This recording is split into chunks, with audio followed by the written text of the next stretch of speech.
Olá pessoal, tudo na paz? Irmão Alex para dar continuidade aqui na leitura da carta aos Gálatas. Nós já lemos o capítulo 1º, o 2º e o 3º. Vamos iniciar agora no capítulo 4. Se por acaso quiser receber, manda um oi para o 61 991 19 24 21, Irmão Alex. Beleza? Vamos lá pessoal. Para que você venha entender, essa carta ela foi escrita, ela não tinha divisões, né? Nós dividimos para que não venha ficar um vídeo muito longo, um áudio. E nos últimos versículos do capítulo 3, fala que não há mais judeu ou grego, escravos ou livres, homens ou mulheres, pois todos vós sois no Messias. Sendo o Messias, sou então descendente de Abraão, herdeiro segundo a promessa. Então hoje nós estamos, aquele que acredita que Yeshua, né, que Jesus é o Messias, está debaixo da promessa que o Eterno fez a Abraão. E dando continuidade, ele aqui no capítulo 4 fala: quero dizer o seguinte, enquanto herdeiro e menor de idade, ele não se diferencia em nada de um escravo, embora já sendo dono de todos os bens. É que ele depende de tutores e curadores, até a data marcada pelo pai. Que interessante. Traz algo que nós conhecemos, né? Uma pessoa de menor de idade, ela ainda não pode assumir, esperar a sua, mesmo sendo dona dos bens, mas ela precisa de pessoas ali, curadores e tutores, para poder estar cuidando, né? Assim nós também, quando éramos menores, estávamos escravizados aos elementos do cosmos, do mundo. Quando se completou o tempo previsto, o Eterno enviou seu Filho, nascido de mulher, nascido sujeito à lei, para resgatar os que eram sujeitos à lei. E todos recebemos a dignidade de ser filhos. Bacana, hein? Então, a partir do momento que nós cremos no Messias, em Yeshua, nós somos herdeiros de uma promessa que o Eterno fez a Abraão. Interessante que foi antes da lei essa promessa, nós estamos debaixo da promessa. E a prova de que sois filhos do Eterno enviou aos nossos corações o Espírito do seu Filho que clama Abba Pai. Portanto, já não é mais escravo, mas filhos. E se é filhos, és também herdeiro. Tudo isso por graça do Pai. Mas outrora, quando não conhecia o Eterno, serviste os seres que na realidade não são deuses. Agora, porém, que já conheces o Eterno, como podeis voltar aos elementos fracos e pobres e de novo servir a eles? Observai dias, meses, estações, anos, receio que me tenham enfadigado inutilmente por vós. É interessante aqui, pessoal, que ele fala que o autor está falando aqui para os irmãos em Gálatas. Com certeza, isso é sem dúvida, ele recebeu informações do que estava acontecendo na comunidade. O meio de comunicação naquela época eram as cartas. Não tinha celular, não tinha telefone. Então, ele recebeu algumas informações e está orientando o pessoal através dessa carta.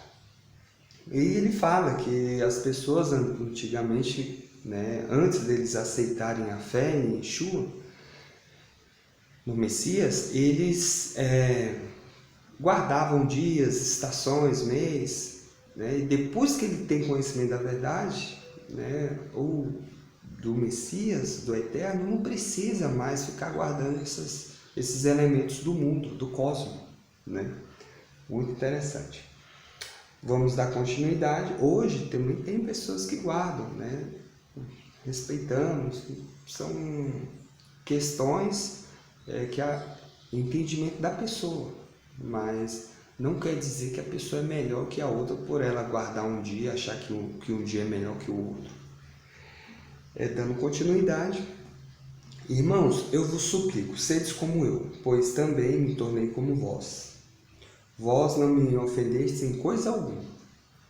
Bem, sabeis que foi uma deliberação física que me deu a ocasião de vos anunciar o Evangelho. Quando você vê o Evangelho, essa palavra Evangelho, é uma mensagem, é as boas novas, né? Boas notícias. O Evangelho, o significado é isso. A primeira vez. E não me desprezardes, nem rejeitardes em razão dessa minha doença, que era para vós uma aprovação, mas ao contrário me recebestes como um anjo do Eterno, como o próprio Messias. Quando você vê essa palavra anjo do Eterno, quer dizer o que é um mensageiro, né, que anuncia a mensagem do Eterno. Então, ele levou o Evangelho, que é uma mensagem, por isso que me recebeste como um anjo do Eterno, que estava levando a mensagem do Eterno.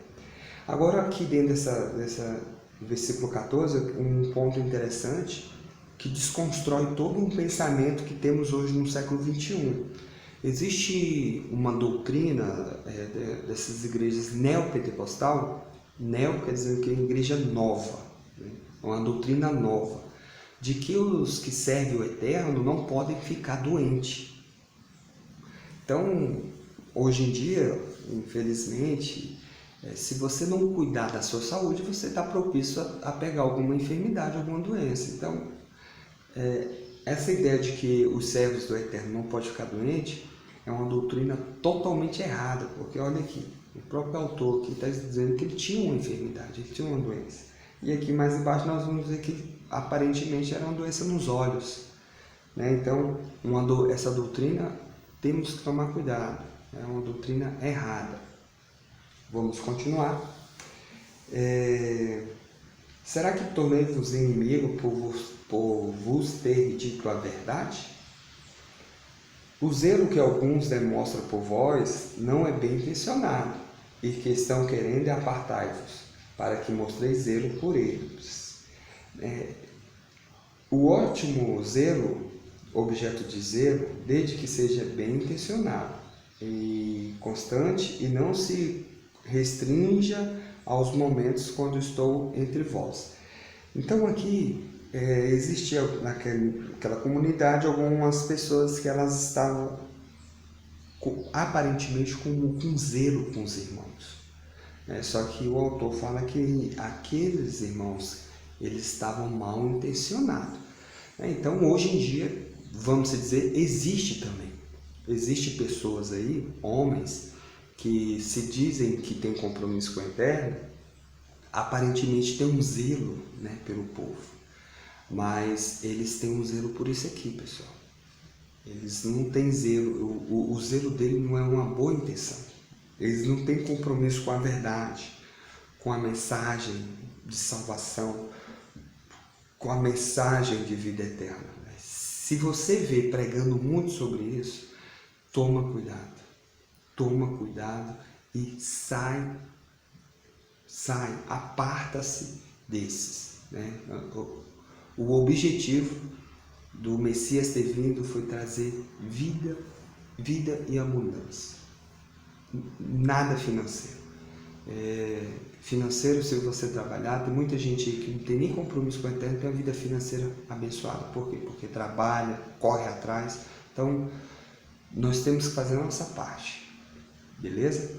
Vamos continuar então.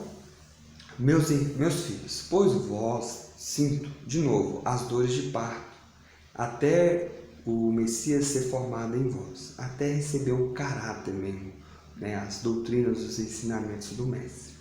Gostaria de estar presente entre vós agora, para poder acertar o tom da minha voz, pois estou perplexo ao vosso respeito. Né? Então ele ficou muito desanimado ali pela situação que estava acontecendo com os irmãos. Dizem-me vós que quereis sujeitar-vos à lei. Aí, não ouvistes o que diz a lei? Com efeito está escrito que Abraão teve 2 filhos, uma escrava e outra da livre. Mas o filho da escrava nasceu segundo a carne, e o filho da livre nasceu em virtude da promessa. Esses fatos têm um sentido alegórico, né? Então ele está trazendo aqui uns fatos que é narrado no livro de Gênesis, pois essas mulheres representam as duas alianças. A primeira, Agar, que vem do Monte Sinai, gera filhos para a escravidão. Agar representa o Monte Sinai, que se encontra na Arábia, mas correspondente a Jerusalém atual, que é escrava com seus filhos. A Jerusalém do Alto, ao contrário, é livre e é a nossa mãe, pois está escrito: rejúbila, estéril, que não dá à luz, prorrompe em gritos de alegria, tu que não sentes a dores de parto, porque os filhos da mulher abandonada são mais numerosos do que as da mulher que tem marido.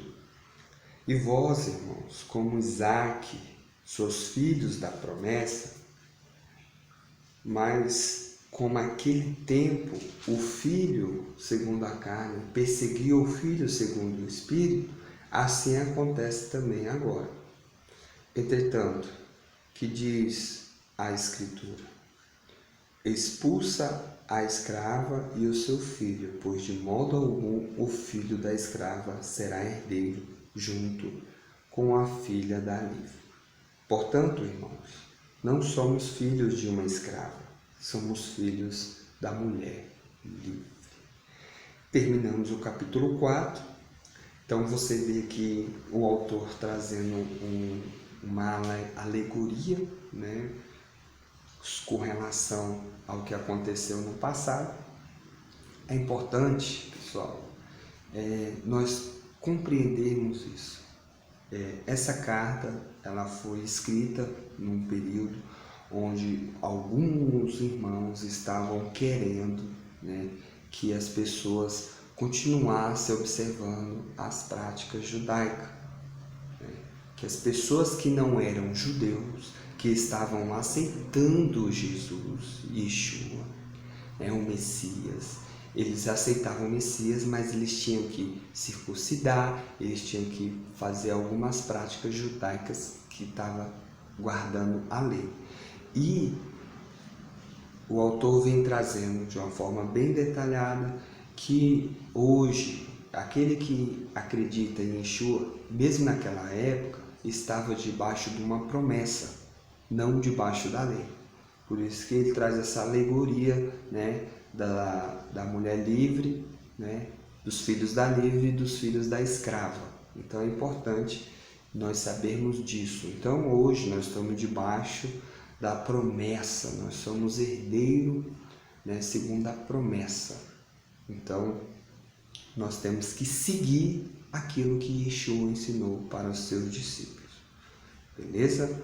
Então tá aí, até o próximo capítulo, que o Eterno possa estar nos abençoando grandemente. Um abraço do irmão Alex.